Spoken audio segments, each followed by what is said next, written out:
Assalamualaikum and hello everyone. So my name is Balkis Mehta Rahman and LG2404 Part 1 students from Sri Skandar campus. And today I will be sharing about my individual reflection on our second language acquisition project. So in our project, we have done some research about how adult learners can speak from a basic standard English to a spontaneous written conversation. So analyzing data was one thing, but living in it is completely different.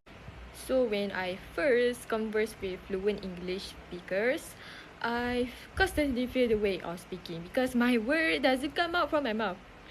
Yeah, it's like my anxiety goes up and my processing speed slows down and the grammar rule that I know perfectly vanish from my mind.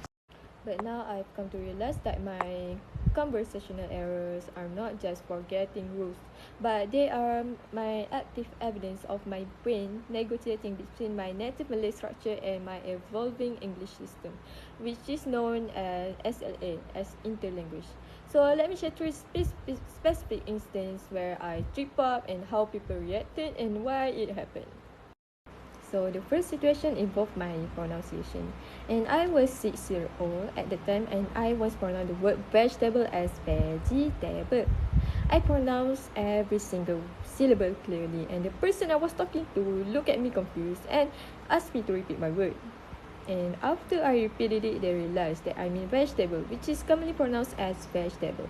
It was embarrassing for me, and this mistake occurred because I depended on the spelling instead of the actual English pronunciation.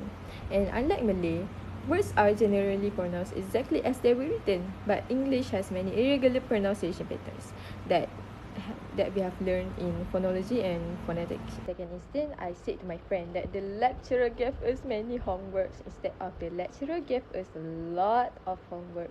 So my friend corrected me and explained that homework is an accountable noun in English and it does not have a plural form. So I made this error because I assumed that adding s makes every noun plural. So this is an example of overgeneralization where second language learners apply one grammar rules too broadly without recognizing their exceptions.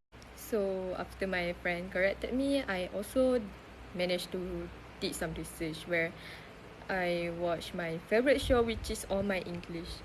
It was a good show and it really helped us to develop an English language skills in a young age. So from these three experiences, I realized that the three reactions of the people I spoke with were generally positive because they either corrected my mistake politely or asked for clarification when they did not understand me. So their responses encouraged me to continue speaking English instead of feeling embarrassed. So I also noticed that supportive listeners also play an important role in helping second language learners become more confident. So overall, this project has helped me to understand that language errors are not simply signs of poor English, but so now that I've come to realize, many of my mistakes were caused by first language transfer, difference in grammar and pronunciation in Malay and English, and limited exposure to natural English usage. So in conclusion, I now see error as opportunities to learn rather than something to avoid. So every correction I receive helped me to improve my grammar, pronunciation and confidence. So as a second language learner, I believe that making mistake is an essential part of becoming a more fluent and effective English speakers. Okay, that's all from me. Thank you.